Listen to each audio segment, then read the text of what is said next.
నమస్తే, welcome to the fourth estate. నేను దేవులపల్లి అమర్. రాహుల్ గాంధీకి పార్టీ బాధ్యతల అప్పగింతపై కాంగ్రెస్ ఎందుకు వెనుకడుగు వేస్తున్నది?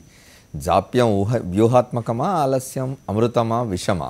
ఇవాళ మన డిస్కషన్ టాపిక్. ఇందులో పాల్గొనేందుకు మనతో సాక్షి మీడియా ఎడిటోరియల్ డైరెక్టర్ రామచంద్రమూర్తి గారు స్టూడియోలో ఉన్నారు.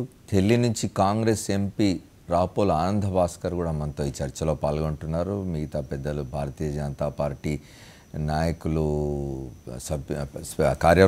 జాతీయ కార్యవర్గ సభ్యులు పేరాల చంద్రశేఖర్, సీనియర్ పాత్రికేయులు తెలకపల్లి రవి జాయిన్ అవుతారు మనతోటి. మీరు ఈ కార్యక్రమంలో పాల్గొనవచ్చు. మీ అభిప్రాయాలు, సలహాలు, సూచనలు www.sakshi.comలో, ఫేస్బుక్లో అయితే facebook.com/sakshi న్యూస్ పేజ్లో పోస్ట్ చేయవచ్చు.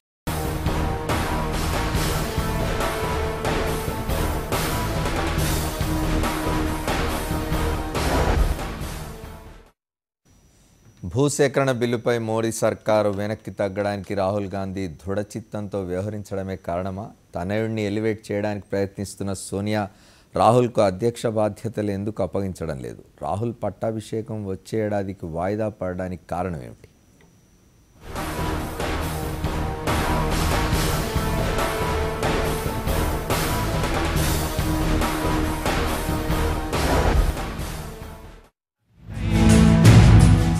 కాంగ్రెస్ పార్టీ అధ్యక్షురాలిగా మరో ఏడాది పాటు కొనసాగనున్నారు. సోనియా గాంధీ అధ్యక్షతన ఢిల్లీలో సమావేశమైన కాంగ్రెస్ వర్కింగ్ కమిటీ ఈ నిర్ణయం తీసుకుంది. రాహుల్ కు పార్టీ బాధ్యతలు అప్పగిస్తారన్న ఊహాగానాలకు కాంగ్రెస్ అత్యున్నత విధాన నిర్ణయాక మండలి CWC ప్రస్తుతానికి ఫుల్ స్టాప్ పెట్టినట్టే. వచ్చే ఏడాది జరిగే అసెంబ్లీ ఎన్నికల తర్వాతే నిర్ణయం తీసుకోవాలనే ఆలోచనకు CWC వచ్చినట్టు కనిపిస్తోంది. గడిచిన 15 నెలలుగా మోదీ ప్రభుత్వం అన్ని రంగాలలో విఫలమైందని సోనియా విరుచుకుపడ్డారు. ఎన్నికల్లో గొప్పగా చెప్పిన మోదీ మాటలన్నీ నీట మాటలేనని కాంగ్రెస్ విమర్శించింది. పొరుగు దేశం పాకిస్తాన్తో వ్యవహరిస్తున్న తీరుపై కూడా కాంగ్రెస్ అసంతృప్తి వ్యక్తం చేసింది. అటు బీజేపీపై విమర్శనాస్త్రాలు సంధించిన కాంగ్రెస్ రాహుల్ను ఎలివేట్ చేయడంపై దృష్టి సారించింది. భూసేకరణ బిల్లుపై మోదీ ప్రభుత్వం వెనక్కి తగ్గడానికి కారణం రాహుల్ చూపిన చొరవేనని సోనియా ప్రశంసించారు.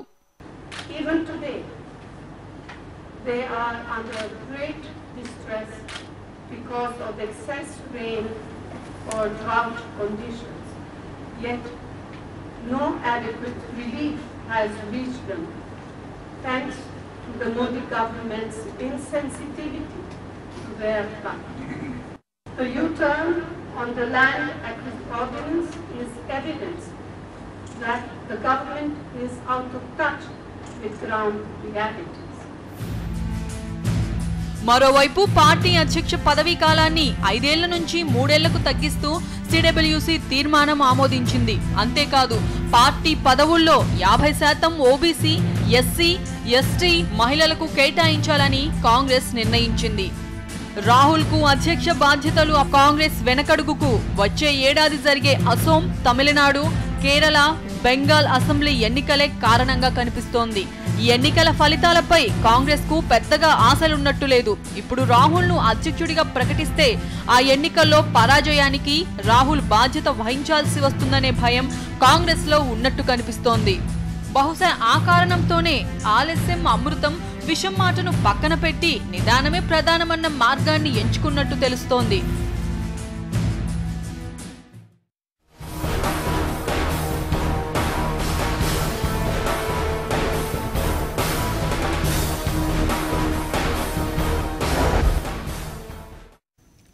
కాంగ్రెస్ పార్టీ జాతీయ అధ్యక్ష బాధ్యతల్ని రాహుల్ గాంధీ చేపట్టడం ఎప్పుడు అనేది చర్చ జరుగుతూనే ఉన్నది. ఎప్పుడు ప్రశ్నార్థకంగానే మారుతున్నది. మళ్ళీ ఒక సంవత్సరం వాయిదా పడినట్టుగా ఉన్నది. ఆయన ఇటీవలి కాలంలో సెలవు తీసుకొని కొంతకాలం బయటికి వెళ్ళి వచ్చిన తర్వాత అయిపోయింది, ఇక క్రియాశీలకంగా ఉంటాడు ఆయన, అధ్యక్ష బాధ్యతలను కూడా చేపడతాడు అనుకున్నారు. రామచంద్రమూర్తి గారు చెప్పాలి మీరు. మళ్ళీ ఒక సంవత్సరం వాయిదా పడింది. సోనియా గాంధీ గారు కొనసాగబోతున్నారు. బహుశా మోతీలాల్ నెహ్రూ నుంచి సోనియా గాంధీ దాకా ఇప్పటివరకు నెహ్రూ గాంధీ వంశంలో ఇంత నాయకత్వాన్ని తీసుకోవడానికి వెనుకంజ వేస్తున్న వ్యక్తి బహుశా ఆ మొత్తం వాళ్ళ వంశంలో ఎక్కడ ఎవరు లేరు అనుకుంటాను. అంటే ఒకటి, సోనియా గాంధీ ఇప్పుడు ఆ పార్టీ అధ్యక్షుడిగా ఇందిరాగాంధీ కంటే కూడా మించి ఉన్నట్టు ఒక రికార్డు ఒకటి. అంటే మీరు అన్నట్టు రాహుల్ గాంధీ అంత సంకోచం ఇంతవరకు ఎవరు ప్రదర్శించలేదు. రాజీవ్ గాంధీకి ఇష్టం లేదు, కానీ అప్పుడు పరిస్థితుల్లో ఆయన కూడా సంజయ్ గాంధీ పోవడంతో తల్లి సహాయం చేద్దామని ఆయన వచ్చారు. ఆయనకి అయితే ఇష్టం లేదు పూర్తిగా రాజకీయాలంటే. సోనియా గాంధీ కూడా ఇష్టంగానే వచ్చారు. వచ్చి బాగానే పార్టీని నిర్వహించారు. ఇప్పుడు రాహుల్ గాంధీ అధ్యక్ష పదవి స్వీకరించాల్సిన తొందర ఏం లేదు. ఇంకా 4 ఏళ్ళు టైం ఉంది ఎలక్షన్స్ సంవత్సరం ముందో 2 సంవత్సరాల ముందో స్వీకరించవచ్చు. ఇప్పుడు పార్టీ పదవి స్వీకరించి వెంటనే బీహార్లో ఓడిపోవడం, ఎట్లాగో అక్కడ జవహర్లాల్ నెహ్రూ తిరిగి వచ్చినా కూడా పార్టీకి అధ్యక్షుడిగా బీహార్లో ఓడిపోవడం ఖాయం. కాంగ్రెస్ అయితే గెలవదు. ఆర్జేడీ జేడీయూ కంబైన్ గెలిచినా కూడా గెలిచే అవకాశం కూడా నాకైతే కనపడలేదు. అక్కడ బీజేపీ గెలుస్తుంది నేను అనుకుంటున్నాను, నాకు వచ్చిన సమాచారం ప్రకారం. అటువంటి భారతీయ జనతా పార్టీ ప్రాస్పెక్ట్స్ మెరుగవుతున్నాయి. ఆ 2 ట్రాన్స్ఫర్ వస్తున్నాయి. లాలూ ప్రసాద్ ఓట్లు అటు నితీష్ కుమార్ ట్రాన్స్ఫర్ కావు, నితీష్ కుమార్ ఓట్లు లాలూ ప్రసాద్ ట్రాన్స్ఫర్ కావు అంటున్నారు అక్కడ వాళ్ళు. ఏమవుతుందో తెలియదు మనకి. మొత్తం మీద అది పరిస్థితి. అటువంటి పరిస్థితుల్లో ఈయన తొందర ఏముంది ఇప్పుడు అధ్యక్ష పదవి స్వీకరించడానికి?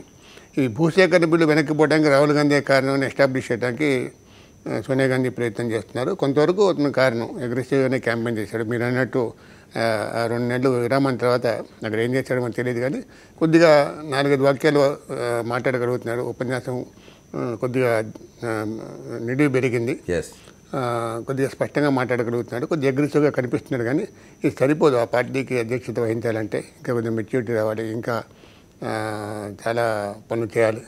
తొందర లేదు. నాకైతే ఇప్పుడు రాహుల్ గాంధీ సోనియా గాంధీ మధ్య ఇద్దరిలో ఎవరు అధ్యక్షులుగా ఉంటే బాగుంటుందంటే సోనియా గాంధీ ఉండాలని అనుకుంటాను నేను కూడా. Preference will be given to Sonia Gandhi ఉంది, ఎందుకంటే ఆ అనుభవం ఉంది, మెచ్యూరిటీ ఉంది, అనుభవం ఉంది, అందరినీ కలిపి సిద్ధంగా లేడు. రవి గారు ఒక మాట చెప్పండి. మనం ఇప్పుడు దేశంలో ఏదో ఒక రాష్ట్రంలో ఎన్నికలు వస్తూనే ఉన్నాయి. ఇప్పుడు ఆయన బీహార్ రాష్ట్రంలో ఎన్నికలు ఓటమిని మళ్ళీ తాను బాధ్యత తీసుకోవాల్సి వస్తుంది. ఆ తర్వాత వచ్చే సంవత్సరం జరిగే అసోము, తమిళనాడు ఆ ఎన్నికల్లో ఓటమి బాధ్యత తీసుకోవాల్సి వస్తుంది అనుకుంటే ప్రతి సంవత్సరం ఏదో ఒక రాష్ట్రంలో ఎన్నికలు వస్తూనే ఉంటాయి. రాహుల్ గాంధీ ఎప్పటికైనా కాంగ్రెస్ అధ్యక్ష బాధ్యతలు చేపడతాడని మీకు అనిపిస్తున్నదా? అంటే రాహుల్ గాంధీ అధ్యక్ష బాధ్యతలు తీసుకోవడం అనేది లాంఛనప్రాయమైంది. ఇప్పటికే చాలా విషయాల్లో ఆయన పార్టీలో కీలక పాత్ర పోషిస్తున్నాడు. ఇప్పుడున్న పీసీసీ అధ్యక్షులందరినీ కూడా తెర వెనుకొని నియమించడంలో ఆయన పాత్ర ముఖ్యంగానే ఉందని ఇవన్నీ కూడా చెప్తున్నారు. ఇక్కడ ఆయన వ్యక్తిగతంగా ఆయనకు ఉన్నటువంటి ఇమేజ్ అనండి, లేకపోతే అటువంటిది సృష్టించడానికి ఇప్పుడున్న వాతావరణం అనుకూలంగా లేదు అనేది. రాజీవ్ గాంధీ ఏమో కొన్ని పరిస్థితుల్లో వచ్చేసాడు కదా అనుకోకుండా. అప్పటికి ప్రధాన కార్యదర్శిగా ఉన్నాడు, తల్లి చనిపోయింది. సంజయ్ గాంధీ బ్రతుకున్నంత కాలం Rajiv Gandhi was very reluctant to come to politics.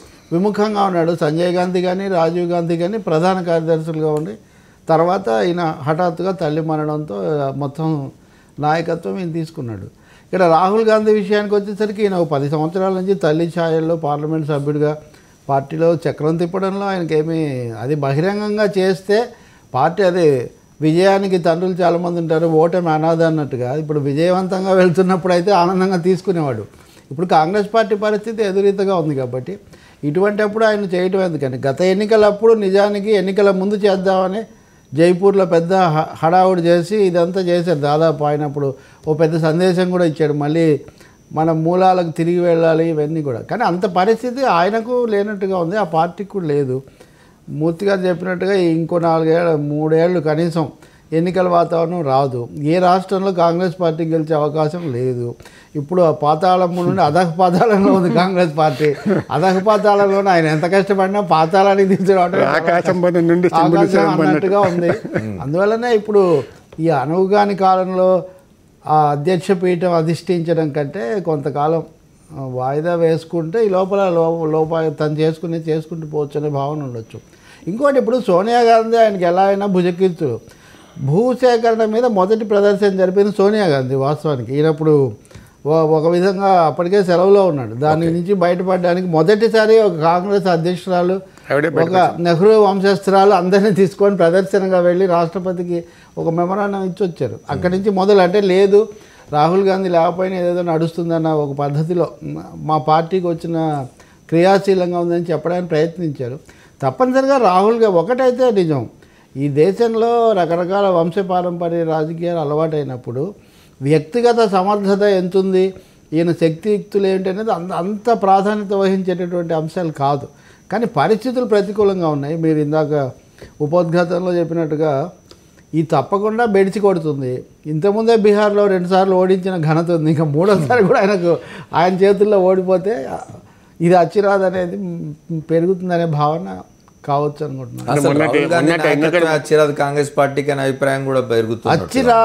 వచ్చేది అదే. ఇప్పుడు మొన్నటి ఎన్నికలప్పుడు కూడా టెక్నికల్గా రాహుల్ గాంధీ అధ్యక్షుడు కాకపోయినా, సోనియా గాంధీ అధ్యక్ష స్థానంలో ఉన్నా కూడా ఎక్కువ క్యాంపెయిన్ చేస్తున్నాయనే ఓటమి కూడా రాహుల్ గాంధీ ఓటమి అంటున్నారు, కానీ సోనియా గాంధీ ఓటమని ఎవరంటలే. రాహుల్ గాంధీ అనే అదే. ఇప్పుడు అమెరికా 1-2 సార్లు వాళ్ళు సెనేట్ నివేదికలు అది ఇదని పంపించినప్పుడు కూడా బీజేపీ ఉద్దేశం కూడా అదే. బీజేపీ కూడా రాహుల్ గాంధీని మోడీని పెట్టి అప్పుడు ఇప్పటికి కూడా వాళ్ళ ప్రచారం చేస్తూనే ఉన్నారు. షెహన్షా అని ఆయన అంటే ఈయన ఇంకోటి దానికంటే ఇదంతా కూడా అలా జరిగింది. కాబట్టి కాంగ్రెస్ పార్టీ ఒక ప్రస్తుత దురవస్థలో ఆయనకు అప్పగించనక్కర్లేదు. ఇంకొంతకాలం ఆమె ఆరోగ్యం కూడా అది ఆరోగ్యాన్ని గురించి అంచనాలు కూడా కావచ్చు. అనారోగ్యం అప్పుడు బాగా తీవ్రంగా ఉండింది కాబట్టి భావించుండొచ్చు. పర్లేదు ఇంకొంతకాలం నడిపించవచ్చు అని మాతృమూర్తి భావిస్తున్నారు కాబట్టి. ఓకే, మనతో కాంగ్రెస్ రాజ్యసభ సభ్యులు ఆనంద్ భాస్కర్ ఉన్నారు ఢిల్లీ నుంచి, వారితో మాట్లాడదాం. ఆనంద్ భాస్కర్ గారు చెప్పండి, ఇద్దరు సీనియర్ సంపాదకులు చెప్తున్నారు రాహుల్ గాంధీ లేదా కాంగ్రెస్ పార్టీ భవిష్యత్తు కొంచెం ప్రశ్నార్థకంగానే ఉంది అని చెప్తున్నారు. ఇబ్బందిగా ఉందని.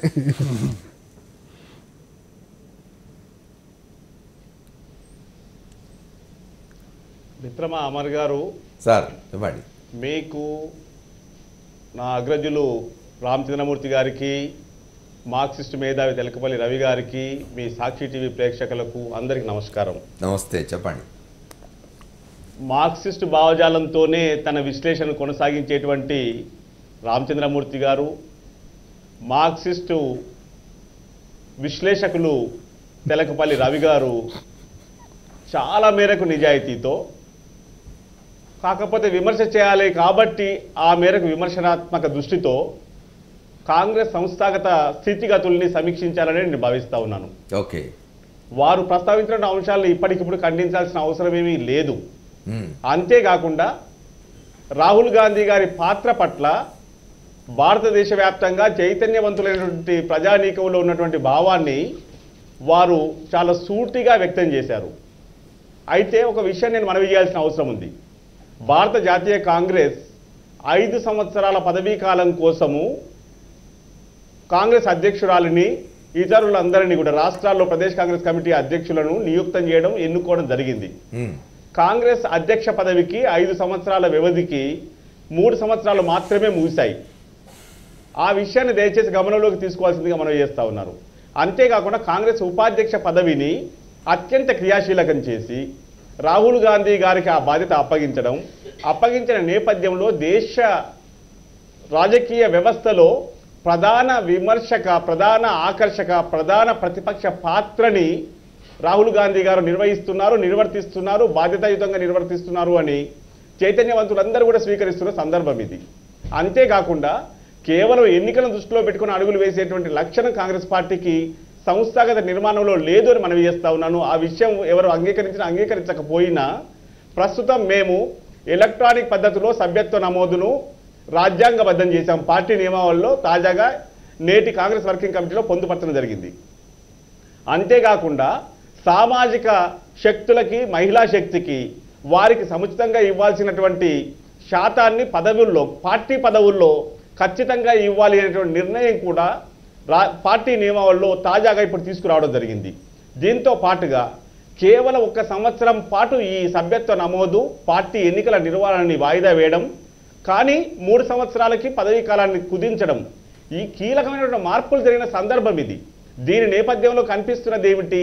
కాంగ్రెస్ పార్టీ అంతర్గత పునర్నిర్మాణం శరవేగంగా నిర్వహిస్తున్నది.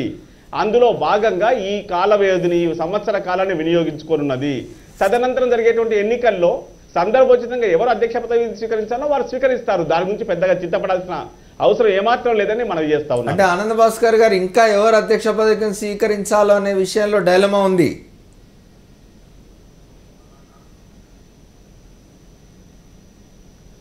మిత్రమా అమర్ గారు, సార్, భారత జాతీయ కాంగ్రెస్ ఉన్నటువంటి ప్రజాస్వామ్య స్ఫూర్తి ఎప్పుడు కూడా ఏ వ్యక్తిని కూడా నిర్దేశించదు.